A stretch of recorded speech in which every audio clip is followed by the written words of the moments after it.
Now, Donald Trump's approval ratings have taken another nosedive, now ending up with a very, very low, very sad 35%. Disaster, sad baby. He is no longer winning with these polls. In fact, you haven't heard him talk about polls for a very, very long time because he is, again, losing. He is not winning. Now, why does this matter? I mean, look, while Trump was incredibly unpopular with most of the American people, Democrats, Independents, and even some Republicans, he's actually had a pretty steady base of support that he could always rely on. Except now, these numbers are so low, it means that his own base of support is starting to erode. That base is turning on him. According to many polls, many polls, taken over the past few weeks, support for the president among a very key constituent, two key constituencies actually have dropped considerably. One of them is white males. Turns out a lot of white guys voted for Donald Trump. Who'd have thought? Again, sad, baby, tremendously sad. Disaster. So let me get to the numbers here. Since March, the percentage of white males who say they back President Donald Trump has dropped from 58% to 47%, according to polling by Quinnipiac University. So that is a near 10-point drop. That is enormous. That's 11 points, man. Wow. Jesus Christ. That's awful. Sad. Okay. Similarly, an IBD TIPP poll conducted in March and released earlier this week showed the president's support among white men fell from 58% earlier in March down to 49%. So you have two similar polls, double-digit loss, right? On one of them, and another one, single-digit loss. Very big, though. Huge drops among some of the people who supported him the most. And that is, of course, white dudes. But it gets worse, right? He's not only losing white people's support, he's also losing rural Americans. That same poll also showed a decline in support among rural Americans from 56% earlier in March down to a low of 41%. That is a 15-point drop among his base, rural Americans, which again are mostly white. I can only guess that these people they're tired of winning. They're so tired of winning. But actually, to be honest, that's part of the issue. The fact that they're not winning.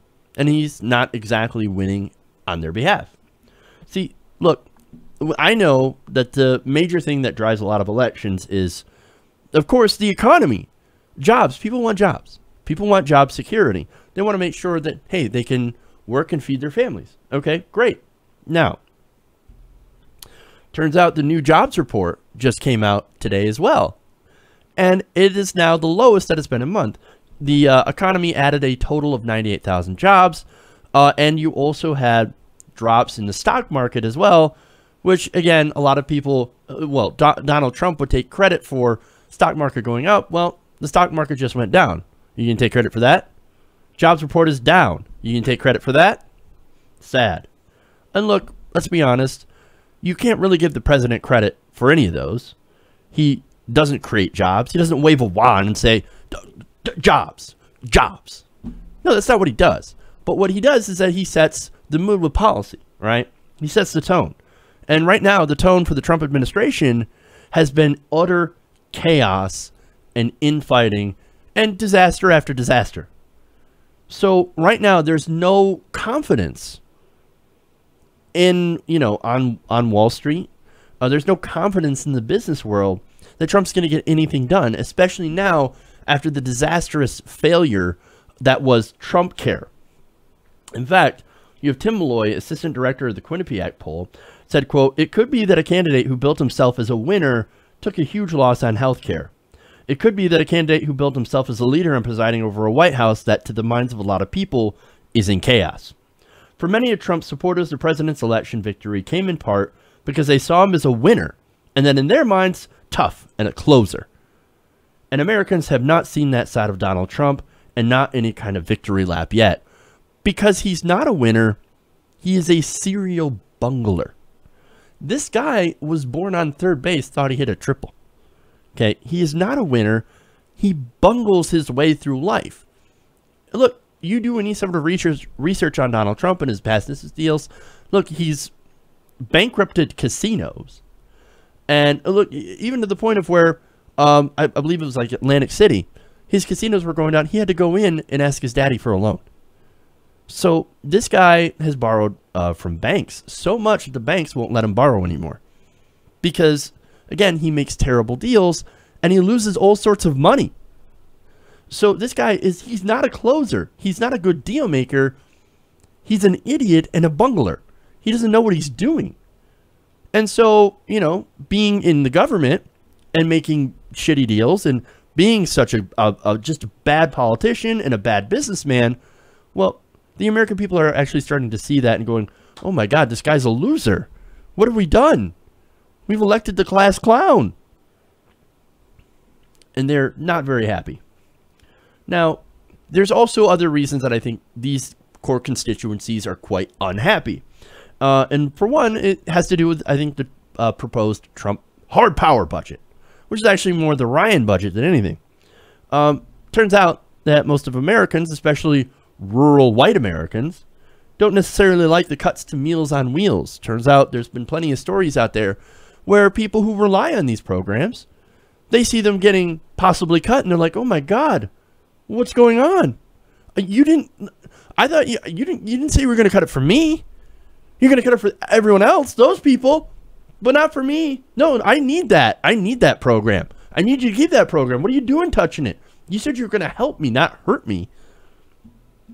Not only that, but I showed you a poll yesterday where people were against cuts to the arts, public broadcasting, cuts to the EPA and climate change. And look, also an important one is addiction services. He also said, yeah, let's cut addiction services for people hooked on painkillers. Well, right now, who is going through the worst effects of the opium epidemic? White rural Americans. So they've had a huge problem with people getting hooked on painkillers. When the prescription runs out or they can't afford it, they go to cheaper heroin. And then they get, they get addicted, or they were obviously addicted before they went to the heroin. Then they get addicted to the heroin. So Donald Trump says, oh, you know what, my budget, the Ryan budget, we're going to cut that. We don't need that. That's an unnecessary expense. Hard power budget. Hard power. There we go. So, and look, this ties in to another story CNN did a great job on of, interviewing a man who went to almost every, 45 different Trump rallies. And he used to play music. This guy was on the Trump train, right? And he's like, oh, he's going to help us. He's going to help us. And then he goes and he realizes, actually, he's not going to help us. And how it ties into the addiction thing is this poor guy lost his son from painkillers, from getting addicted. He overdosed on painkillers. You eliminate those that addiction services, well, you're going to cause more people to go through that. This guy saw through it. It took him a long time, but he's finally saw that, oh man, Trump doesn't represent me. He never wanted to represent me. I was lied to, and I'm no longer on the Trump train. So, and not only that, but you've seen Trump supporters as well. There was that story where this woman, big Trump voter, well, she was married to an undocumented immigrant. And he would check in with ICE every couple of weeks. Well, the last visit, ICE nabbed him. They just deported him. They literally just dropped him off in Juarez. Hey, man, have a good life. But wait a minute, I'm a good model citizen. I created a successful business. I used to check in with you guys. You guys knew I was undocumented for years. And all I had to do was just check in. Well, sorry, Trump's America. You're undocumented. You're gone. Even the so-called good ones. What, you thought he wasn't going to get deported? You voted for Trump anyway.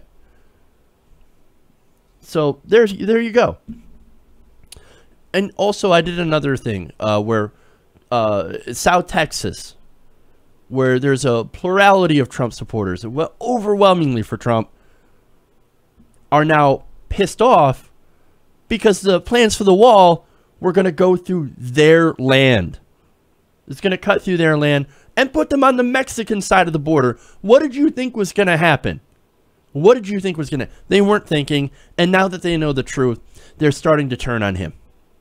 It's what we were saying all along. He is a snake oil salesman. You guys bought the snake oil. Look, not only that, there's so much more. The fact that, oh, drain the swamp didn't really mean anything, right? They've seen Goldman Sachs get put in the cabinet. That swamp that he promised to drain being filled with even more swamp monsters. And then, of course, they've seen their president, after 8 years of going after President Obama for golfing at the golf course, President Trump going golfing every single weekend, going back to Mar-a-Lago, and spending lots and lots of taxpayer money to do so. These people have realized that they're not winning. And they're realizing as well that they were never going to win with Donald Trump. And look, we here, it's not that we were anti-Trump just to be anti-Trump, but we were warning you, we know who this guy is. We knew that he was never planning to work for you, that he was only planning to work for himself and for his wealthy donors. You bought the snake oil. And now, just as we predicted, you have realized that, and now you're starting to turn on him. I said, hear me now, quote me later. And that's exactly what happened. Hey everybody, thanks for watching this video. If you want to see more like this, please hit the subscribe button below. And if you want to support truly independent progressive media, please consider becoming a patron at patreon.com/TYTNation.